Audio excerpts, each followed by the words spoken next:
नमस्ते, नमस्कार, सत श्री अकाल। क्या आपने कभी ये सोचा है कि देश की जो बिंदु है, यानी कि देश के अंदर जो केंद्र सरकार होते हैं और राज्य सरकार होते हैं, इन दोनों के बीच में डिस्प्यूट कब होता है? डिस्प्यूट होने के दो वजह होते हैं। या तो केंद्र सरकार के द्वारा मनमानी किया जा रहा है, या फिर राज्य सरकार के द्वारा कुछ ऐसे कार्य किए जा रहे हैं जो राष्ट्र हित को प्रभावित करने की नीति है। यानी कि राज्य के द्वारा वो कार्य किए जा रहे हैं जिससे राष्ट्र की जो अखंडता है, राष्ट्रकृत जो भावना है, उसमें जो है क्या है, द्वेष पैदा हो रही है। या केंद्र के द्वारा अधिकाधिक उसके ऊपर बोझ दिया जा रहा है। केंद्र के द्वारा उस राज्य को जो है एक तरह से अपने से कमजोर एवं अपने से अलग करने की कोशिश करना चाह रहा है। और ये करने की कोशिश की जा रही है कि वो जो राज्य है उसकी जो स्तर है वो बाकियों से कम है। इसकी वजह से राज्य के अंदर आक्रोश पैदा होता है। तो ये जो आक्रोश पैदा होता है, इसी का एक जो है कारण आज के समय काल में जो है देखने को मिल रहा है।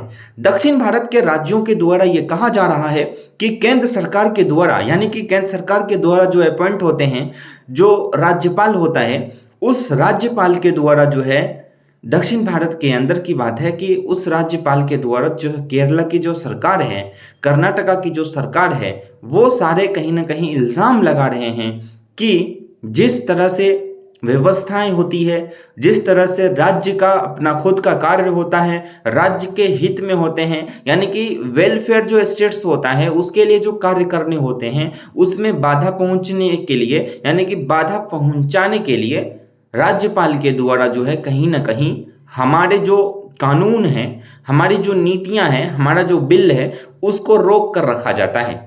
और उस बिल को फिर बोल दिया जाता है कि ये राष्ट्रपति के लिए संरक्षित है, फिर राष्ट्रपति के पास भेज दिया जाता है। इस व्यवस्था की वजह से कर्नाटका के अंदर अभी कुछ चीजें जो है डिस्प्यूट में फैल गई है कि मतलब जिस तरह से राज्य और केंद्र के बीच का संबंध होता है उसमें जो है बहुत अंतर है। तो उन्होंने ये सवाल उठाना शुरू कर दिया कि जिस तरह से राज्य जो है केंद्र सरकार को कर वसूल करके देती है, और वो जो केंद्र सरकार है उसके द्वारा जिस तरह से कल्याणकारी कार्य, विकासकारी कार्य जो है करने के लिए जो पैसा इन्वेस्ट किया जाता है, तो उसका, यानी कि कर्नाटक राज्य का कहना है कि हमारे राज्यों में जितना हम कर वसूल करके देते हैं उससे कम ही हमें मिलता है।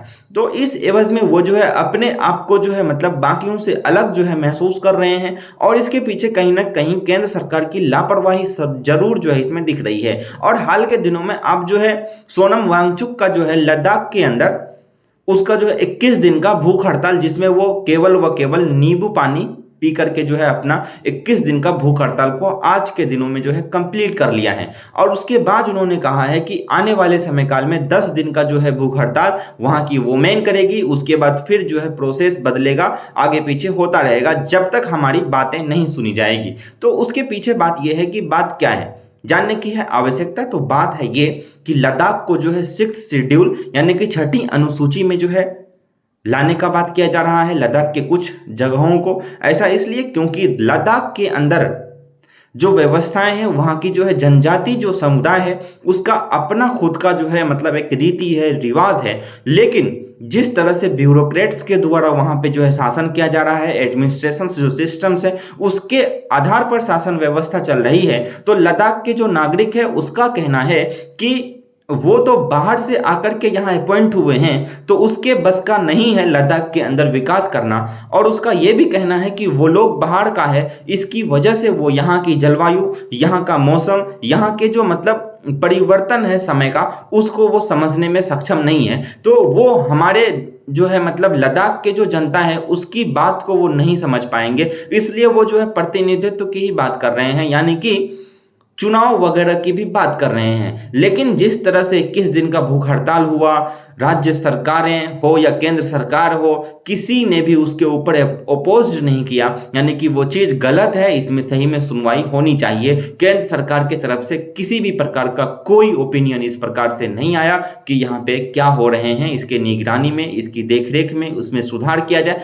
इन सभी चीज़ों को समझने के बजाय जो इन सभी चीज़ों को टालने का पूरा कोशिश किया गया और देश के अंदर जो है सरगर्मियां ये फैला दी गई कि ईडी, सीबीआई और इनकम टैक्स डिपार्टमेंट क्या क्या कर सकता है। ये अगर भले कार्यों के लिए इन सभी चीज़ों को करते तो आज दिल्ली के केजरीवाल जी पूर्ण रूप से जो है अरेस्ट नहीं होते ईडी के द्वारा। लेकिन जिस तरह से व्यवस्थाएं बनी हुई है, देश में उथल पुथल मचा हुआ है, इन सभी चीज़ों को हमें आपको पूर्ण रूप से देश के नागरिकों को है समझने की ज़रूरत। लेकिन जो ना समझना चाहे उसको भी समझाने की है आवश्यकता, और हम सबों को एक तरह से ये एक दायित्व तो बनता है कि इन सभी चीज़ों को सबों को समझाएं और उसको जागरूक करें, देश के हित में इन सभी चीज़ों को बताएं। 2024 में लोकसभा का चुनाव है, राष्ट्रहित के लिए वोट करने के लिए अपनी चेतना जगाएं, राष्ट्रहित के लिए वोट करने के लिए सबको जागरूक करें, और इस बार का वोट जो है राष्ट्रहित में दें। ये मैं नहीं कहता कि किस पार्टी को दें, आपके क्षेत्र से जो लोकसभा के जो मेंबर हैं, एमपी जो चुनाव लड़ने वाले हैं, वो आपके क्षेत्र के अंदर किसी भी पार्टी का हो मतलब नहीं रखता।